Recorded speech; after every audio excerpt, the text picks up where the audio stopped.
The gavel struck once, sharp echoing through the marble chamber like a warning shot. Cameras clicked, murmurs swelled, and every eye turned toward the woman standing at the witness table. Representative Jasmine Crockett adjusted the microphone, her posture poised yet unflinching, her expression carved from equal parts composure and fire. Across from her, Judge Edith Jones leaned back in her chair, her tone dripping with something colder than authority, disdain. "Perhaps," Jones said, her voice cutting through the murmurs, "if certain members of Congress focused less on appearances and more on professionalism, we wouldn't be in this mess." Ah! The words hung there, heavy, deliberate. Everyone in the chamber knew who she meant. Jasmine's bright blazer, her signature symbol of confidence, suddenly became ammunition. A few chuckles slipped from the back row, the kind that sting more than they sound. The camera zoomed in. Crockett didn't flinch. Her eyes locked onto the judges, unblinking. A flicker of shock passed through the room, then a collective inhale, as if everyone sensed what was about to unfold. This wasn't just an exchange between two public figures. It was something older, deeper, every coded insult ever disguised as decorum. Every time confidence was mistaken for arrogance. Every woman of color who had been told to tone it down. For the comfort of those in power, the tension rose like a wave about to break. Even the reporters stopped typing. For the first time, Judge Jones shifted slightly in her seat, as if realizing she'd stepped somewhere she couldn't easily retreat from, and then Jasmine spoke softly, but with the clarity of someone who'd waited her entire life to be heard. "With all due respect, Judge Jones," she said. "Some of us learned professionalism from fighting to be taken seriously in rooms like this one." Silence. No shuffling papers, no coughs, no murmurs. Just silence. The line wasn't loud, but it was seismic. An answer that didn't just defend dignity. It redefined it. Cameras captured every second, and within minutes, the clip began to ripple beyond the room, a spark looking for oxygen. But what came next silenced everyone in that room. The moment the words left her lips, the air changed. What began as a tense exchange inside a Washington hearing room was already spilling out into the world beyond it.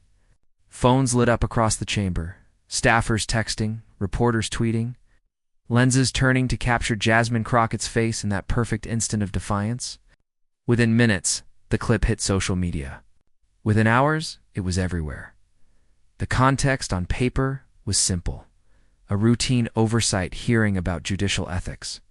But beneath that title lived something far messier. Judge Edith Jones, long known for her sharp opinions and sharper tongue, had come prepared not to defend policy, but to assert dominance. Her remarks that morning had already carried an edge. Sarcasm disguised as formality, veiled barbs about decorum and experience. Jasmine had sat through them in silence, jotting notes, her jaw tight, her patience measured. But this hearing wasn't really about courtroom ethics anymore. It was about who gets to set the tone in American discourse. It's allowed to look confident without being called arrogant. It's allowed to raise their voice without being labeled angry. Jasmine represented a generation that had grown tired of waiting for permission to belong. And now, her composure under fire had become its own kind of revolution. Cable news ran the headline within the hour. Congresswoman fires back after judge's controversial comment. Commentators split along familiar lines. Some dismissing it as drama, others calling it the exchange that said what millions were thinking. The country wasn't just watching. It was choosing sides. Clips flooded TikTok and X, captioned with phrases like, "She said what we've all been wanting to say," and "That's how you handle arrogance." One post read simply, "This is what grace under pressure looks like." Within 24 hours, it hit 1 million views. But behind the digital noise, the stakes were larger than clicks. This was about power, the kind that's spoken through tone and posture more than words. Judge Jones had expected submission. What she got instead was a mirror held up to her own condescension. And for many viewers, that mirror reflected something deeply personal. Immigrants saw the echo of every boardroom meeting where their accents were mocked. Women of color saw every promotion passed over because she's too bold. The clip became shorthand for a larger struggle. The ongoing fight for respect in spaces built to deny it. Even in the Capitol halls, whispers began. Was this the start of something bigger? A conversation about bias hidden behind judicial robes. About professionalism, weaponized to keep certain voices small? The moment had cracked open a conversation no one could neatly close. That night, Jasmine's staff told her she was trending nationwide. She didn't celebrate. Instead, she sat in her office. The glow of the phone screen lighting her face as she read comments, some cheering her courage, others seething with resentment. But beneath it all, one truth was impossible to ignore. This wasn't just a disagreement. It was a reflection of America itself. An America split between those clinging to old hierarchies and those demanding something fairer. And as Judge Jones scrolled through headlines of her own, watching her carefully curated authority unravel into viral ridicule, one question hung in the air like static before a storm. What would she do next? Because this wasn't just a disagreement. It became a battle for respect itself. Before that day in the hearing room, Judge Edith Jones had already built a reputation.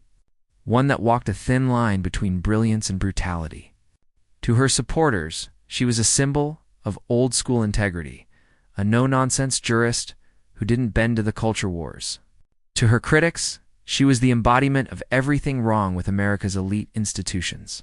Aloof, insulated, wielding intellect like a weapon rather than a service, born into privilege. Jones had never known small rooms or uncertain futures. Her father was a well-connected attorney. Her mother, a patron of the local opera house. From the start, her world was structured. Rules, decorum, power, all wrapped in the velvet of entitlement. She'd gone from Ivy League classrooms to federal clerkships to the appellate bench, as if destiny itself had cleared the path. And for years, it worked. Her tone commanded deference, her opinions cited by those who saw her as the last bulwark of traditional values. But as the world changed around her, Jones didn't. She bristled at movements that demanded inclusion or equality, calling them emotional distractions from real issues. When asked about gender bias in the judiciary, she famously remarked, "Respect is earned, not requested." It became her trademark phrase, admired by some, quietly despised by others. Behind closed doors, clerks whispered stories that never made the news, about how she'd question a woman attorney's attitude for speaking assertively, or how she'd tell younger staffers to dress like you're here to serve, not to be seen. Her chambers were immaculate, almost sterile, a place where empathy was considered a weakness and humility. A liability her rulings reflected the same cold precision. Cases involving workers' rights, immigration, and racial discrimination often ended with her dissents laced in condescension. She once wrote that claims of systemic bias were a convenient shield for personal inadequacy. To those who had fought their way into the system she ruled over, it wasn't just an opinion, it was a wound. Still, she thrived in her circle. Awards, lectures, keynote invitations, all celebrating her unflinching intellect. To her peers, she was untouchable. But behind that immaculate resume was something festering. A growing disconnect from the nation she claimed to serve. And then came the hearings. Congress had begun investigating the ethical standards of federal judges, conflicts of interest, partisan influence, undisclosed relationships with donors. Jones hated it. She considered the entire process beneath her dignity. Politicians have no place questioning the judiciary, she told a colleague over lunch, her tone sharp. Especially not ones who don't even understand the law they legislate. That lunch was 2 days before her confrontation with Jasmine Crockett, and it revealed something crucial. Jones didn't just believe in her superiority, she relied on it. Her sense of order, her worldview, even her self-worth, were built upon the assumption that she was the adult in every room. That moral clarity belonged to her by default, but that certainty began to crack the moment she sat across from Crockett. The younger Congresswoman didn't play by the same unspoken rules, didn't defer, didn't shrink. She asked direct questions about judicial bias, campaign connections, accountability. Jones's answers were curt, defensive. Laced with irritation, "Congresswoman, the judiciary operates on principles, not popularity," she said at one point, leaning back with that familiar smirk. Jasmine smiled faintly. "And yet popularity seems to decide whose principles get heard." For the first time, Jones blinked. It was subtle, almost imperceptible, but it was there. A flicker of disbelief that someone had dared meet her tone with equal force. The audience noticed. The cameras caught it. Her composure faltered again when Jasmine mentioned reports of judges attending private donor events. "Surely," Crockett said, "public trust depends on transparency, doesn't it, Your Honor?" Jones's reply came sharp. "Public trust depends on competence, Congresswoman. Something your generation often mistakes for discrimination." Gasps rippled through the room. That was the moment. The instant arrogance turned into exposure. It wasn't just about judicial ethics anymore. It was about attitude, tone, and entitlement laid bare. To Jones, it felt like defending tradition. To everyone else, it looked like disdain masquerading as discipline. And perhaps, deep down, she knew it. Because even as she spoke, her words began to sound like echoes from another era. An era that was slipping away from her grasp. She had spent her career convinced that authority equaled virtue. But in that room, under the relentless clarity of a viral camera lens, authority no longer looked righteous. It looked frightened, and the more she tried to assert control, the more the world saw through her poise. Every clipped phrase, every condescending smirk became evidence of something she'd never been forced to confront. That privilege, once invisible, now stood in full, unforgiving light, and that realization, however faint, was about to push her to do something she would regret long before she ever stepped into the halls of Congress. Jasmine Crockett knew what it meant to fight for her place in the room. She was raised in a modest Dallas neighborhood where every cracked sidewalk and faded mural told a story of endurance. Her mother, a schoolteacher, would come home tired but proud, always reminding Jasmine that dignity isn't what you're given. It's what you keep when the world tries to take it. Her father, a postal worker and Army veteran, taught her discipline through quiet example, the kind of man who never needed to raise his voice to be respected. From the beginning, Jasmine saw two Americas, the one that spoke about equality, and the one that lived in equality every day. She learned early that people like her had to be twice as prepared, twice as careful, twice as good just to be seen as equal. It wasn't resentment that drove her. It was resolve. Every insult she overheard, every assumption she had to dismantle, it all became fuel. In high school, she joined the debate team. Not because she loved competition, but because she loved clarity. Words, she discovered, could disarm arrogance faster than any shout. One teacher, Mr. Hensley, told her after a regional tournament, "You don't argue to win, Jasmine. You argue to teach." That line stayed with her for life. College came with a new kind of test. As one of the few black women in her pre-law program, she often walked into rooms where professors paused mid-sentence, eyes flickering with surprise as if she'd wandered into the wrong class. But instead of shrinking, she made her presence impossible to ignore. She excelled, outperformed, and when her classmates formed study groups without her, she created her own, and helped others who felt overlooked join in. By the time she entered law school, Jasmine had already built a reputation for standing up, not showing off. When a dean once told her that her tone in mock court was a bit too emotional, she simply smiled and replied, "Maybe it's the emotion that reminds us the law affects real people." That exchange went around campus, whispered at first, then repeated with admiration. Her early years as a public defender shaped her more than any political training ever could. In cramped offices with peeling paint and endless case files, she fought for people society had already decided were guilty. She knew their names, their families, their stories. The teenage boy caught up in a bad crowd, the mother evicted for missing one rent payment, the immigrant father facing deportation because of a paperwork error. She stayed late, missed holidays, and took cases others ignored. These aren't just files, she'd tell new interns. They're futures. That empathy, that stubborn belief in fairness, became her brand long before she ever sought a microphone. When she eventually ran for office, she didn't have billionaires behind her. She had bus drivers, nurses, teachers, single parents. People who saw in her not a politician, but a protector. On election night, as she stood before the cheering crowd, she didn't promise perfection. She promised persistence, and persistence became her armor in Washington.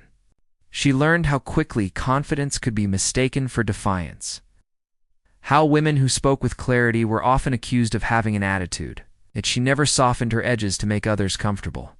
"I wasn't elected to whisper," she'd tell reporters. "I was elected to be heard."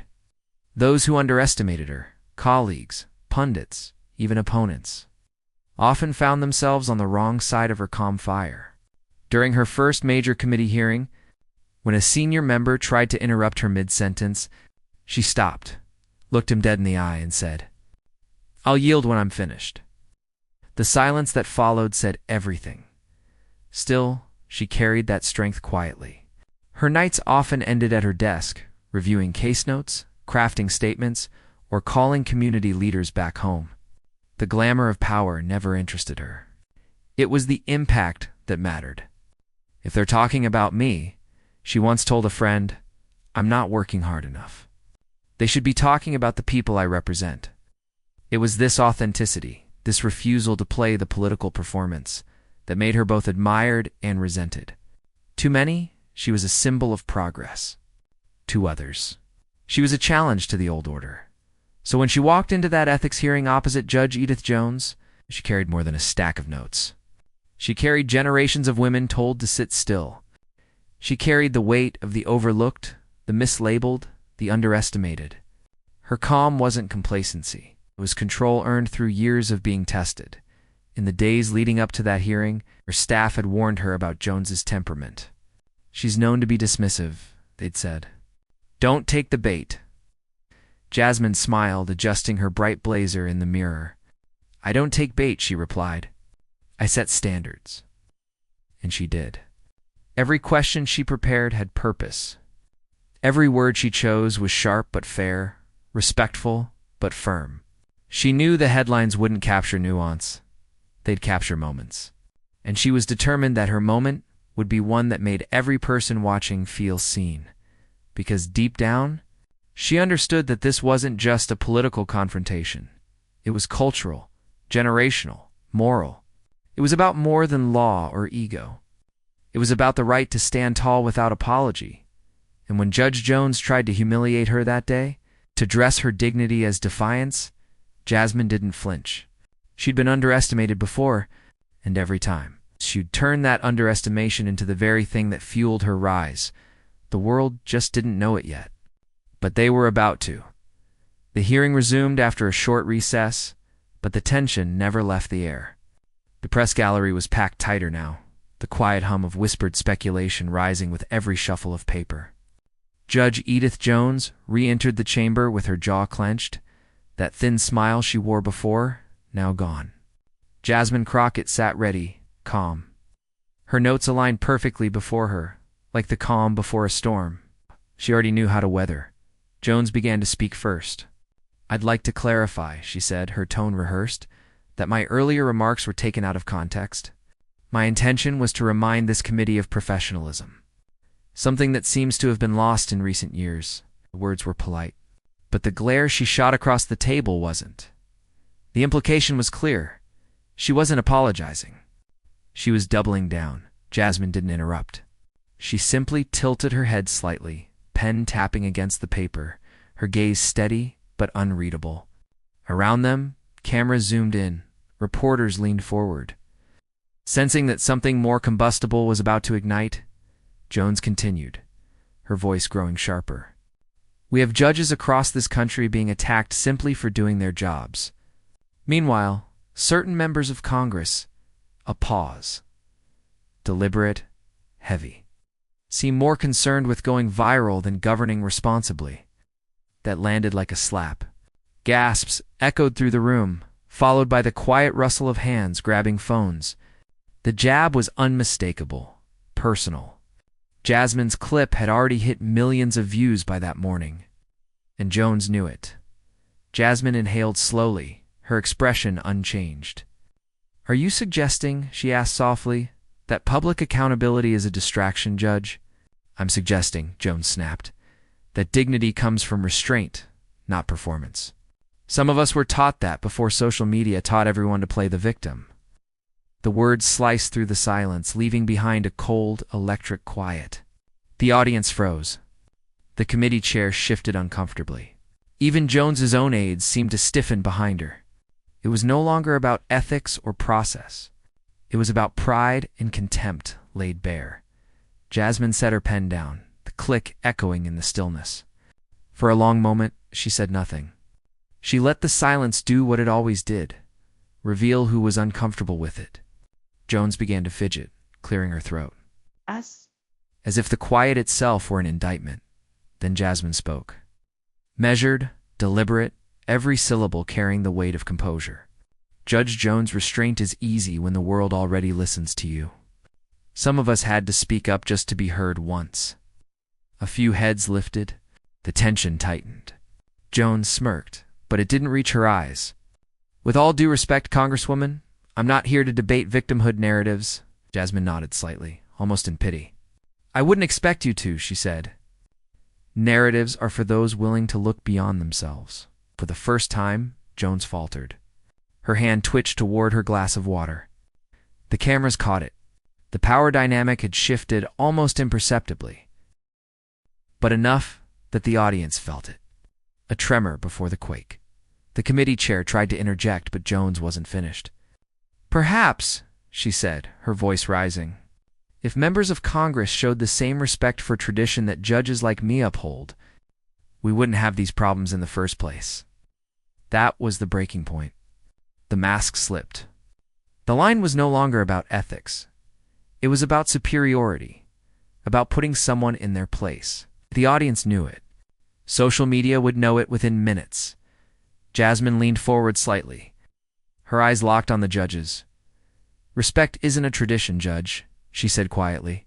"It's a practice. And right now, everyone's watching how you use yours." A hush fell. Even the air felt heavier. Jones blinked rapidly, her practiced confidence fraying at the edges. Jasmine didn't gloat, didn't smirk. She sat in stillness, letting the truth of her words echo. A reporter in the back whispered, "She's turning this around." Another replied, "Wait, it's about to get worse for the judge." Jones tried to recover, shuffling her papers. "If you'd like to lecture me on respect, Congresswoman, But she never finished. Because in that moment, Jasmine lifted her eyes and smiled, not out of amusement, but something quieter, deeper, sharper. The kind of smile that says you just revealed yourself and I don't even have to raise my voice to show it. Then, in a single sentence, she flipped the entire room. For a heartbeat, the room was still. You could almost hear the whir of the cameras, the shallow breaths of aides, the scrape of someone's pen trembling against a notepad. Judge Jones sat back, chin raised slightly, her expression tight, waiting for the pushback she assumed would crumble into defensiveness. But Jasmine didn't rush. She looked at the judge, steady and unflinching, and in that silence, the balance of power shifted, not with a shout, but with poise. "Judge Jones," Jasmine began, her voice low and deliberate. "When I walked into this room today, I didn't expect respect to be given to me freely. People like me never do." The line landed soft, but heavy. A few heads turned. Jones gave a faint smile, the kind that pretends not to feel threatened. Jasmine continued, leaning forward just enough that the microphone caught the slight tremor in her tone. "Not from fear, but from conviction. I've spent my life being told to wait my turn, to be grateful for the little space I was given, to stay calm, to smile, to make sure my confidence didn't offend anyone's comfort. And yet here I am, in the same chamber as you, being told again that dignity is about restraint." She paused, letting her words stretch into the silence. A reporter in the front row lowered her camera, suddenly aware she was witnessing something that wasn't just political theater, it was personal, historical. Jasmine's eyes didn't leave the judge. "You speak of professionalism as if it's a birthright. But where I come from, professionalism was survival. When you grow up being second-guessed before you even speak, when people hear your accent or see your skin and decide your intelligence before you open your mouth, that's when you learn restraint. Because if we ever respond in kind, we're labeled angry, ungrateful, or unfit. A low murmur ran through the room. Jones's jaw tightened. Jasmine continued, her tone steady, rhythmic, almost like a sermon now. You said dignity comes from restraint. I say it comes from endurance. From holding your head high when the world calls you too loud. From knowing your worth even when others question your place. I learned professionalism not from privilege, Judge, but from persistence. The judge's eyes narrowed, her fingers tightening around her pen, but she said nothing. Jasmine's voice rose slightly, carrying the cadence of someone reclaiming every stolen ounce of respect. You see, Judge, some of us weren't born into power. We had to earn every inch of it, often while being told we didn't belong in the first place. And when someone like you tells someone like me to show restraint, what you're really saying is, know your place. The crowd shifted, some gasps, some quiet nods, the air thick with unspoken approval. But here's the thing, Jasmine said softly. My place is right here. The line hit like thunder in a storm that had been building for hours. She didn't raise her voice. She didn't need to. Her stillness carried authority that years of titles could never manufacture. Jones tried to reply, her mouth opened slightly, but no words came. Every instinct told her to retort, to reassert control. But she saw the faces around her. The committee members, the press, even her own aides, and she realized that the ground had shifted beneath her. Jasmine pressed on, her tone calm, her pacing deliberate. You've spent a lifetime believing the rules you wrote are the same as truth. But rules change. Judge, truth doesn't, and the truth is this. Respect isn't reserved for those who inherited power. It's earned by those who refuse to misuse it. That sentence seemed to hang in the air, hovering like a verdict. Then she leaned closer to the mic, almost whispering now, forcing the room to lean in with her. You told me that professionalism means restraint, but professionalism also means accountability. And right now, that's what the American people are asking for. From their judges, their leaders, their institutions, accountability, not arrogance. The crowd stirred again. Quiet murmurs rippling through like a current. Someone from the back whispered, she's schooling her. Jasmine straightened her papers but didn't look down. This conversation, this very moment, isn't about me or you. It's about every young woman watching who's been told her tone is the problem when it's really someone else's ego. It's about every immigrant who's been told to be grateful instead of be equal. It's about every person who's been forced to prove their humanity before being granted their respect. A soft murmur of agreement rose from the audience. The camera panned across faces, staffers frozen mid-breath, journalists typing furiously, and even a few congressional members nodding silently. And then Jasmine's voice softened again, carrying the quiet authority of truth rather than anger. Judge, you and I don't have to look the same, to respect the same ideals. But respect isn't a one-way street. You don't get to demand it while denying it to others. You don't get to speak of dignity while dismissing someone else's. Jones's silence grew louder than any rebuttal could. Her pen tapped once against the table, a nervous rhythm breaking the stillness she could no longer control. Jasmine glanced toward the chairperson and back at the judge. I came here today to talk about judicial ethics, but what we've revealed is something deeper. Ethical blindness. The kind that comes from power so long unchecked, it mistakes dominance for discipline. It was a surgical strike, and everyone knew it. For a long second, nothing moved. Then, slowly, almost imperceptibly, Jasmine leaned back in her chair, her expression soft but unyielding. Maybe, Judge, she said finally, the problem isn't that people like me speak too boldly. Maybe the problem is that people like you stopped listening a long time ago. The line hit like a drumbeat. The chamber fell completely silent. Even the clicking cameras hesitated as if afraid to break the spell. Jones's lips parted, but no words followed. She looked down, flipping through her papers as though searching for an escape in ink. The calm she'd built her career on, her shield of superiority, had splintered, and then came the moment that would replay across a million screens. Jasmine gathering her papers, nodding slightly and saying, "I yield back. Mr. Chair, it wasn't defiance. It was grace. The kind that doesn't ask for applause, but earns it anyway." The chair cleared his throat, but the sound barely registered. The silence was the real noise. It's a collective recognition that something irreversible had just occurred, as Jasmine leaned back. Her gaze steady. The cameras captured the faintest glint in her eyes. Not triumph, not smugness, but peace. She had said what she came to say, and said it without losing an ounce of composure. Judge Jones sat frozen, her authority suddenly fragile. Her face flushed with the realization that she had not just lost an argument. She had lost control of the room. Outside, within minutes, the clip would explode across every social platform. Dissected, celebrated, replayed, frame by frame. But inside that chamber, in that breathless silence, the truth was already clear. The tide had turned, and no one, not even Judge Edith Jones, could stop it now. By the time Jasmine stepped out of the chamber, the internet had already detonated. Within minutes, her speech wasn't just trending, it was the trend. Hashtags bloomed across timelines like wildfire. Hashtag yield back. Hashtag endure with dignity. Hashtag respect redefined.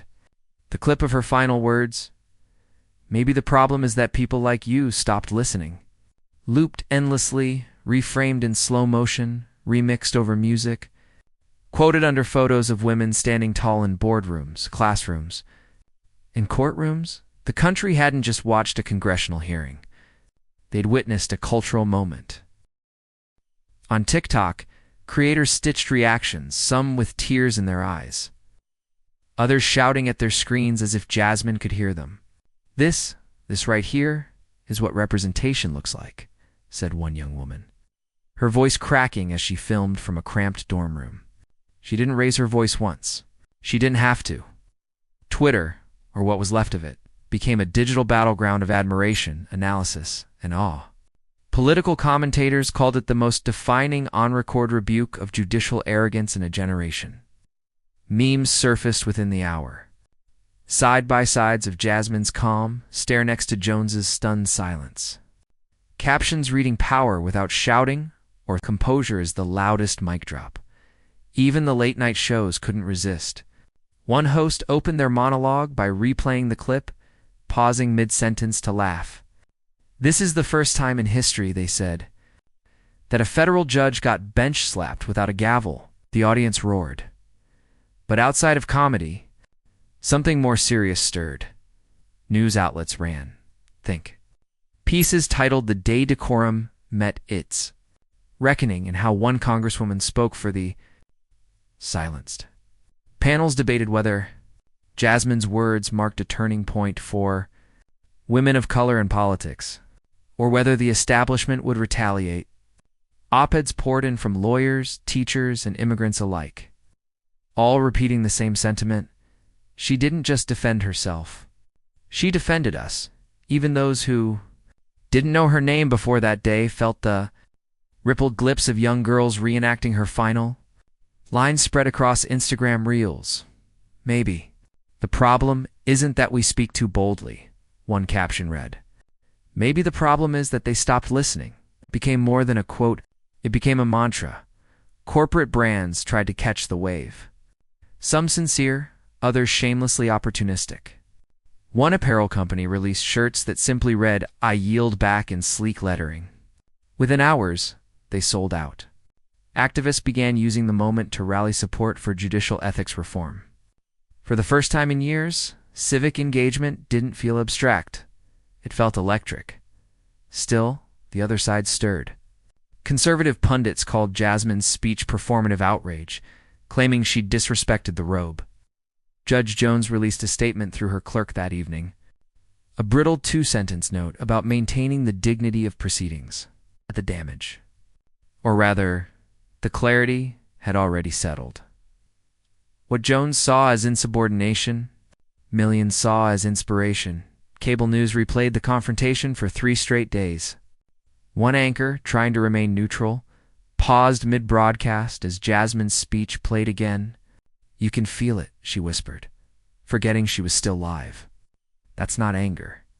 That's truth." By the third day, Jasmine's inbox overflowed. Letters from across the country. A retired teacher from Georgia who wrote, "I wish I'd had your courage when my principal mocked my accent." 16-year-old girl from Detroit who said, "Now I know I can be loud without being wrong." And a Filipino nurse who simply wrote, "Thank you for making restraint look powerful." Every message was a mirror of the moment she'd created, reflecting not just what she said, but what it meant. Outside her office, a small crowd began to gather daily. Not protesters, supporters. They left flowers, handwritten notes, and small tokens, a fountain pen wrapped in ribbon, a photo of a grandmother who'd immigrated in the 70s, a sticky note that read, "For every time we swallowed our words," even Jasmine's political opponents, privately, couldn't deny what had happened. One aide to a rival congressman whispered off camera, she didn't just win that exchange. She rewrote the playbook.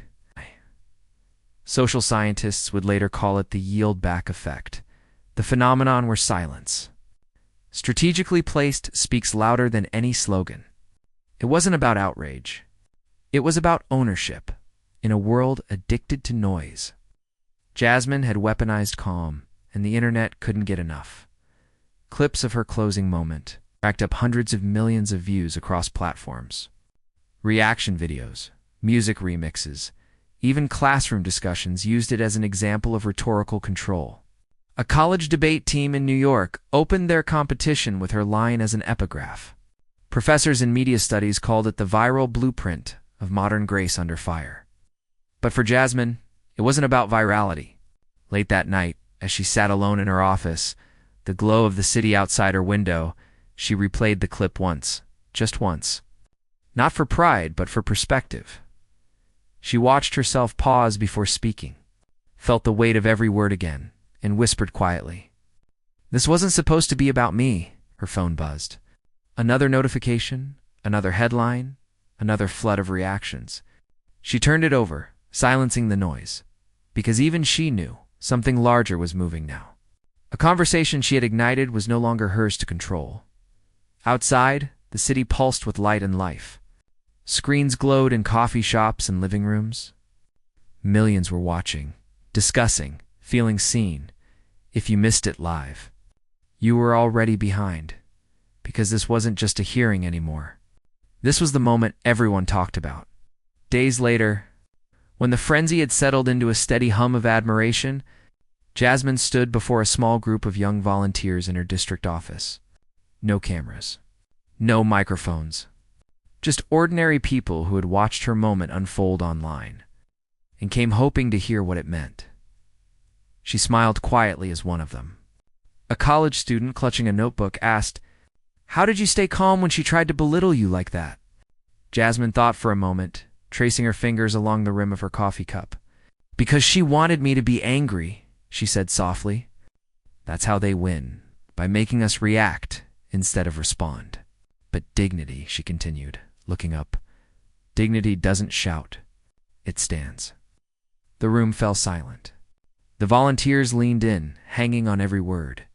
She told them she didn't see that confrontation as a victory over a person, but over a pattern, one that told women, immigrants, and outsiders that the only way to earn respect was to suppress themselves. "I've been told to tone it down since my first day in public service," she said. "But if I had, I wouldn't be here. None of us would." Her voice carried the weight of a truth that transcended politics. Power isn't volume. It's presence. It's knowing who you are so completely that no one can define you for you. Someone began to clap. Then another. Soon, the small room filled with applause, not the thunderous roar of a crowd, but something gentler, more reverent. Later that evening, she returned to the same desk where it had all started. The viral clip played muted on her laptop screen, looping endlessly. This time, she didn't feel the sting of confrontation or the adrenaline of survival. She felt clarity. Her aide entered quietly. "You've become a symbol," he said, half smiling. "People are calling this the dignity era." Jasmine laughed softly. Symbols fade, she said, but the lesson shouldn't. She turned back to the window, watching the city lights flicker like distant stars.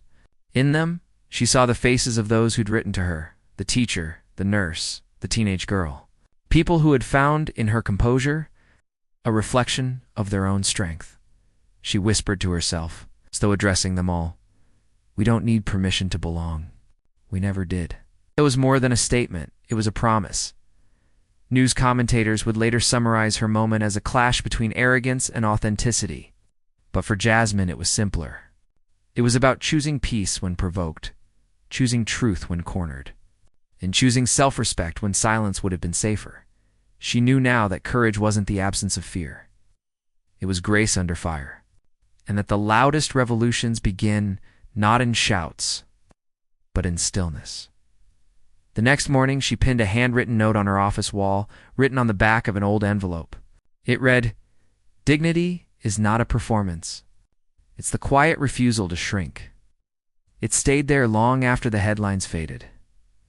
Weeks later, during a town hall, a woman stood up from the audience and said, "You made me believe that respect isn't something we have to beg for." Jasmine smiled. "It never was," she replied. "We just had to remind them." And in that moment, it was clear this wasn't about a viral video or a courtroom confrontation anymore. It was about a collective awakening, the kind that makes people sit up a little straighter, speak a little clearer, and remember that the truest power doesn't come from privilege. It comes from perseverance. Because sometimes, the bravest act of defiance is to stay composed when the world expects you to break. And for millions watching that day, Jasmine Crockett had shown exactly how. The clip that started with silence had become a symbol of strength. What began as an attempt to humiliate one woman in a hearing room ended as a reminder of something far greater. That dignity, when tested, doesn't disappear. It sharpens. It speaks. It endures. In the same chamber where Judge Jones once smirked, the echo of Jasmine's words still lingered. Not in outrage, but in resonance. Her calm rebuttal, her steady voice, her refusal to bow. They became the blueprint for how truth survives when arrogance tries to drown it. And across the country, millions who had felt unseen or unheard finally saw themselves reflected in her poise. Immigrants, women, working people, the overlooked and underestimated, they felt if only for a moment that justice had a face that looked like theirs. That is what this story was always about. Not power. Not politics, but the courage to stand tall in rooms designed to make you feel small. As the final frame fades, her line returns like an echo. Maybe the problem is that people like you stopped listening. This time it isn't just a rebuke. It's an invitation. Because if you've ever been talked over, dismissed, or told to calm down when all you wanted was respect, this story belongs to you too. Truth doesn't need to shout to be heard. It just needs people willing to listen, to remember, and to share.